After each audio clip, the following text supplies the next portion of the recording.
Right breaking news చూస్తున్నారు. కోనసీమ జిల్లాలో మల్కిపురంలో దారుణం చోటు చేసుకుంది. ఒక యువకుడిపైన ముగ్గురు కలిసి విచక్షణారహితంగా దాడి చేశారు. అయితే ఒక అమ్మాయి విషయంలో ముగ్గురు కలిసి ఒక యువకుడిపైన దాడి చేసిన వీడియో ఇప్పుడు సోషల్ మీడియాలో వైరల్గా మారింది. అయితే ప్రజెంట్ ఆ దాడికి గురైన యువకుడి పేరు యువరాజ్ అని చెప్తున్నారు. దీనికి సంబంధించిన మరింత సమాచారం మా ప్రతినిధి శివశంకర్ అందిస్తారు. రైట్ శివశంకర్, ఇప్పుడు విజువల్స్లో మనం క్లియర్గా చూడొచ్చు ఒక్క యువకుడి మీద ముగ్గురు దాడి చేస్తున్నారు. అండ్ ఆ విజువల్స్ ఇప్పుడు సోషల్ మీడియాలో వైరల్గా మారాయి.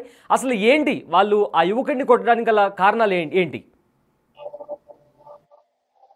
సయ్యద్, చూసుకున్నట్లయితే కోనసీమ జిల్లా మల్కీపురంలో అయితే ఈ దారుణ ఘటన చోటు చేసుకుందని చెప్పుకోవాలి. ఏదైతే ఏడీపీఎఫ్ కాలేజీకి సంబంధించిన విద్యార్థులుగా కూడా తెలుస్తుంది. ఏదైతే ఎవరైతే యువరాజ్ ఉన్నాడో యువరాజ్ ని విచక్షణ రహితంగా కొట్టి ఆ వీడియోలన్నీ కూడా వీడియోలన్నీ కూడా మొబైల్లో చిత్రీకరించిన వీడియోలన్నీ కూడా ఒక్కసారిగా సోషల్ మీడియాలో వైరల్ కావడంతో ఈ ఘటన కొంచెం ఆలస్యంగా వెలుగులోకి వచ్చిందని చెప్పుకోవాలి. ఏదైతే యువరాజ్ దారుణంగా దెబ్బలు తిన్న తర్వాత కూడా ఇంట్లో కానీ ఫ్రెండ్స్ కానీ ఎవరికైనా తెలియజేస్తే కనుక చాక్ చూపించి బెదిరించారు, అతన్ని చంపేస్తానంటూ బెదిరించారంటూ కూడా యువరాజ్ చెప్పిన పరిస్థితి కనిపిస్తున్నాయి. ఏదైతే చూస్తున్నట్లయితే ఒక అమ్మాయి విషయంపై ఏదైతే 2 సంవత్సరాల క్రితం మా బంధువుకి ఎందుకు మెసేజ్ చేసామంటూ కూడా కావాలని గొడవ పెట్టుకుని తనని సుదూర ప్రాంతాలకు తీసుకెళ్లి అక్కడ ఎవరూ లేని ప్రాంతానికి తీసుకెళ్లి విచక్షణ రహితంగా కొట్టారంటూ కూడా యువరాజ్ చెప్తున్న పరిస్థితులు కనిపిస్తున్నాయి. ఏదేమైనప్పటికీ కూడా ఇలాంటి అమానుషుల ఘటన అయితే జరగడం అనేది చూసుకోవచ్చు. ఎంత విచక్షణ రహితంగా కొట్టారో చూడొచ్చు. కొబ్బరి మట్టలతోటి అలాగే బాటిల్ తోటి నెత్తి మీద బాధిన వీడియోలు కూడా మనం క్లియర్ గా చూసాం విజువల్స్ లో. చూసుకున్నట్టయితే పూర్తి స్థాయిలో ఇలాంటి అమానుష ఘటన జరగడం పట్ల తీవ్ర విజ్ఞప్తి ప్రయత్నం చేస్తున్నారు. అయితే ఆ విషయం తెలుసుకున్న యువరాజ్ తండ్రి శంకర్ అయితే ఆ పోలీస్ స్టేషన్ లో ఫిర్యాదు చేయడంతో అయితే మల్కీపురం పోలీస్ స్టేషన్ లో ప్రస్తుతం అయితే కేసు నమోదైన పరిస్థితి కనిపిస్తోంది. ఏదైనప్పటికీ కూడా సీఏ వివరాలు వెల్లడించారు. సీఏ వెల్లడించిన వివరాల ప్రకారం రాజు అనే యువకుడితో పాటు మరో ముగ్గురిపై కూడా కేసు నమోదు చేసినట్టుగా తెలిపారు. అత్యంత పాశవికంగా జరిగిన ఈ ఘటన పట్ల దిగ్భ్రాంతి వ్యక్తం చేశారు. అయితే యువత ఇలాంటి పక్కదోరలు పట్టకుండా ఏదైనా జరుగుంటే కనుక పోలీస్ స్టేషన్ లో కంప్లైంట్ ఇవ్వాలి, కానీ ఇలా చట్టాన్ని చేతిలో తీసుకుని ఇంత విచక్షణ రహితంగా ఒక విద్యార్థిని కొట్టడం అనేది చాలా అమానుష ఘటన అంటూ కూడా సీఏ కూడా దిగ్భ్రాంతి వ్యక్తం చేసిన పరిస్థితులు ఇక్కడ కనిపిస్తున్నాయి. ఏదేమైనప్పటికీ కూడా చూసుకున్నట్లయితే యువరాజ్ చెప్పిన కథనం మేరకు అయితే తన క్లాస్ లీడర్ గా ఉండడంతో ఎప్పటి నుంచి కూడా వీళ్ళ క్లాస్ లో అల్లరి చిల్లరగా ఉన్నారు ఈ స్టూడెంట్స్ అందరూ కూడా. వారిపై కంప్లైంట్ ఇవ్వడంతో ఒక ఇయర్ కూడా సస్పెండ్ చేశారు, వారిని కాలేజ్ నుంచి సస్పెండ్ చేశారు. కాబట్టి ఆ కక్ష అంతా మనసులో పెట్టుకుని వారిపై యువరాజ్ పై అయితే దారుణంగా దాడి చేసినట్టుగా కూడా యువరాజ్ చెప్తున్న పరిస్థితులు ఇక్కడ కనిపిస్తున్నాయి. సార్ రైట్ శివశంకర్, విజువల్స్లో మనం క్లియర్గా చూడొచ్చు అతన్ని బట్టలు చింపేసి చెట్టుకు కట్టేసి ఎలా పడితే అలా కొడుతున్నారు. మహా అయితే వాళ్ళ ఏజ్ ఒక 18 సంవత్సరాల వరకు ఉండొచ్చు. అలాంటి ఏజ్లో ఇలాంటి క్రిమినల్ మైండ్ సెట్తో వాళ్ళు ఎలా కొడుతున్నారు మనం చాలా క్లియర్గా చూడొచ్చు. రైట్, వాళ్ళు కొట్టడానికి గల కారణాలు ఏంటి? అండ్ పోలీసులు దీనికి సంబంధించి ఏమైనా యాక్షన్ తీసుకున్నారా? అండ్ వీళ్ళపైన ఏదైనా కేసు రిజిస్టర్ అయిందా?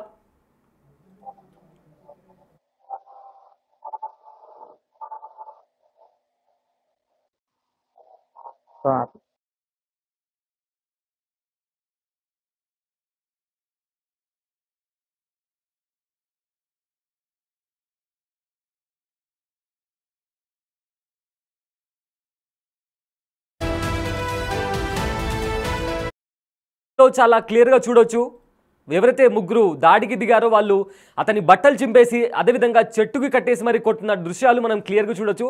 అంటే వాళ్ళ వయసుకి వాళ్ళు చేస్తున్న పనులు అంటే ఏదో క్రిమినల్ మైండ్తో వాళ్ళు ఎలా అయితే కొడుతున్నారో మనం చాలా క్లియర్గా చూడొచ్చు. అండ్ ఎవరైతే దాడికి పాల్పడ్డారో వాళ్ళ మీద ఏదైనా కేసు ఫైల్ అయిందా? అండ్ పోలీసులు ఏం చెప్తున్నారు ఈ సంఘటనకు సంబంధించి? సయ్యద్, చూసుకున్నట్లయితే ఆ రాజు అనే వ్యక్తితో పాటు ఇంకొక 3 వ్యక్తులపై అయితే పూర్తిగా 4 వ్యక్తులపై కూడా కేసు నమోదైనట్లుగా అయితే ఏదైతే మల్కీపురం సీఏ తెలిపిన పరిస్థితి కనిపిస్తున్నాయి. ఏదైతే స్టూడెంట్స్ అనే వ్యవహారం స్టూడెంట్స్ అని మర్చిపోయి ఎంతో విచక్షణ రహితంగా క్రిమినల్స్ లాగా బాటిల్స్ తోటి అలాగే బనియాన్ని చింపేసి పేకకు వేసి నొక్కడం ఇదంతా కూడా సినిమాటిక్ స్టైల్లో చేయాలన్నట్లుగా సినిమాటిక్ స్టైల్లో చేసి దాన్ని వీడియో చిత్రీకరించుకుని పైశాచిక ఆనందం పొందుతున్న వీరిపై కఠిన చర్యలు ఉంటాయంటూ కూడా ఇలాంటి అమానుష ఘటనలకు ఎవరైనా పాల్పడితే వారిపై కూడా తీవ్రమైన కఠిన చర్యలు ఉంటాయంటూ కూడా సీఏ ఇప్పటికీ హెచ్చరించిన పరిస్థితి ఇక్కడ కనిపిస్తున్నాయి. సయ్యద్,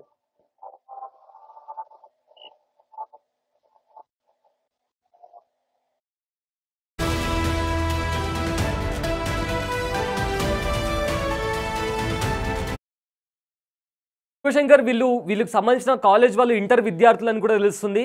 అండ్ ఇంటర్ ఏజ్లోనే ఇలాంటి క్రైమ్స్లో కూడా అంటే చాలా క్లియర్గా చూడొచ్చు వాళ్ళు ముగ్గురు కలిసి ఒకరిని కొడుతున్నారు. ఆ విధంగా కొట్టడం ఇప్పుడు ప్రజెంట్ ఇలాంటి సిచ్యువేషన్స్ చూస్తుంటే ఒకవేళ బయట వాళ్ళు పెద్దగైన తర్వాత ఎలాంటి దారిలో వెళ్తారు అనే కూడా భయం కూడా పేరెంట్స్కి కలుగుతున్న సిచ్యువేషన్ కూడా చాలా క్లియర్గా అనిపిస్తుంది. సో దీనికి సంబంధించి ఇప్పుడు ఎవరైతే దాడికి గురైన అబ్బాయి ఉన్నారో వాళ్ళ పేరెంట్స్ ఏం చెప్తున్నారు దీనికి సంబంధించి? చూసుకున్నట్లయితే వాళ్ళ అబ్బాయి ఏదైతే క్లాస్ లీడర్ గా వ్యవహరించారు కాబట్టి వారి అబ్బాయి క్లాస్ లీడర్ గా వ్యవహరించిన సమయంలో అల్లరి చిల్లరగా వ్యవహరించే వీరి నలుగురిపై కూడా ఏదైతే ముగ్గురిపై కూడా ఏదైతే ప్రిన్సిపల్ కంప్లైంట్ ఇచ్చారు కాబట్టి ప్రిన్సిపల్ కంప్లైంట్ ఇచ్చిన తర్వాత అందరూ కూడా కాలేజ్ నుంచి సస్పెండ్ చేశారు వారిని. కాబట్టి ఆ కక్ష అంతా మనసులో పెట్టుకుని ఎవరు లేని సుదూర ప్రాంతాలకు తీసుకెళ్లి తన కొడుకుపై దాడి చేసినట్టు కూడా తండ్రి ఎవరైతే శంకర్ ఉన్నారో అతను చెప్తున్న పరిస్థితి కనిపిస్తున్నాయి. ఏదైనప్పటికీ కూడా ఇలాంటి దుర్ఘటన జరగడం అనేది చాలా అమానుషం అని కూడా అతను ఇప్పటికే బాధను వ్యక్తపరిచారు. ఏదైతే ఎవరికైనా చెప్తే చంపేస్తామంటూ చాకులతో బెదిరించారు. కొడుకుకి రక్షణ లేదంటూ కూడా తండ్రి చెప్తున్న పరిస్థితులు ఇక్కడ కనిపిస్తున్నాయి. సయ్యద్,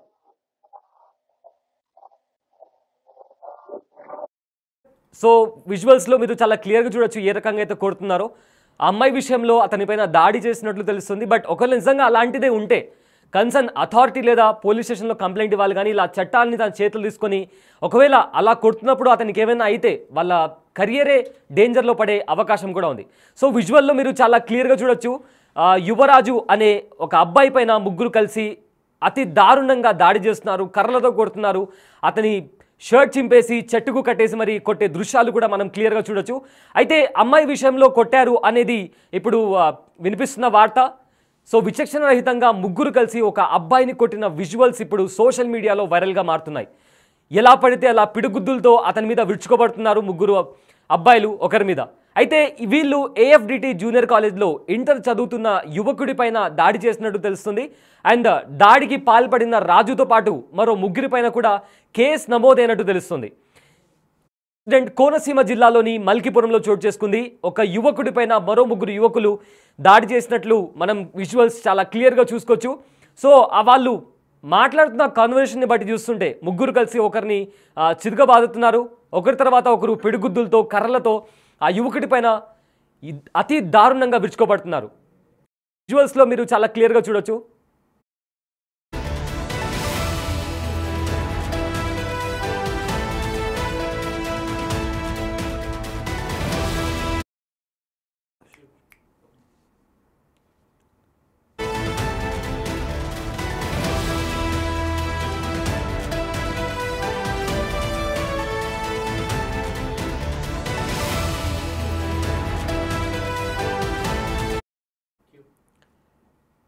అయితే ఈ ఇన్సిడెంట్కి సంబంధించి కొంతమంది స్టూడెంట్స్ కూడా మాట్లాడారు.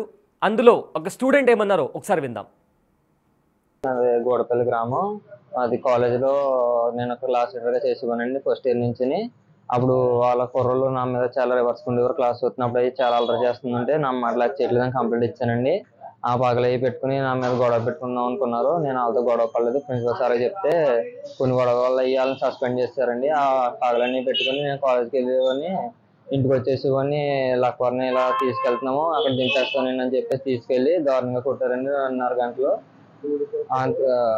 నాకు నన్ను కొట్టకండి బతిమాలినా సరే వాళ్ళు 5 నిమిషాలు మళ్ళీ ఏదో 2 నిమిషాలు గ్యాప్ తీసుకుని ఏదో పొగటైపు ఏదో రాసుకొని వచ్చి మళ్ళీ చాలా దారుణంగా కొట్టారండి. 2:30 గంటలు అసలు ఆప్టింగ్ లేకుండా కొట్టారు. శేషాగాలు బదులు కొట్టేశారు. నాకు ఇప్పుడైతే ఆరోగ్యం ఏం బాగోలేదు. తల అయి తిరిగిపోతుంది. మొత్తం చేతులు అవి కట్టేశారు, తొక్కేశారండి. బయట నుంచి కూడా ఎవరన్నా రప్పించారు. దాంట్లో కొంతమంది నాకు తెలియదు. తర్వాత మళ్ళీ ఎవరికన్నా చెప్తే చాకులు పట్టుకొని బెదిరించారు. ఎవరికన్నా చెప్తే చంపేస్తాను, ఇంట్లో తెలిసిన నేను ఇంకోసారి ఎక్కడ కనపడి చంపేస్తే అక్కడ కనపడొద్దు అని చెప్పేసి బెదిరించారండి. సో అతని తీసుకెళ్ళి చెట్టుకు కట్టేసి మరి నన్ను కొట్టొద్దు అని బతిమలాడుతున్నా నాపైన దాడి చేశారు అని చెప్పి ఆ విద్యార్థి చెప్పడం జరుగుతుంది. కోనసీమ జిల్లా మల్కీపురంలో ఈ ఘటన చోటు చేసుకుంది. ముగ్గురు విద్యార్థులు కలిసి ఒక యువకుడి పైన దారుణంగా విచక్షణ రహితంగా దాడికి పాల్పడ్డారు. అయితే ముగ్గురు కలిసి ఒక యువకుడిని అతని బట్టలు చింపేసి చెట్టుకు కట్టేసి మరి దారుణంగా అతడిపైన దాడికి దిగారు. బిగ్ టీవీ స్క్రీన్ మీద మీరు విజువల్ చూడొచ్చు. ఏ విధంగా స్టూడెంట్స్, అది కూడా వాళ్ళు దగ్గర మైనర్స్ ఉండొచ్చు, వాళ్ళు ఇంకో యువకుడి పైన దారుణంగా దాడికి పాల్పడుతున్న విజువల్స్ ఇప్పుడు మనం చాలా క్లియర్గా చూడొచ్చు. ఒకవేళ నిజంగా అతను ఏదైనా తప్పు చేసి ఉంటే కన్సర్న్ అథారిటీకి లేదా వాళ్ళ ఇంట్లో లేదా వాళ్ళ పోలీస్ స్టేషన్లో కంప్లైంట్ ఇవ్వాలి. కానీ ఇలా దాడి చేస్తే వీళ్ళ కెరియర్ కూడా డేంజర్లో పడే అవకాశం ఉంటుంది.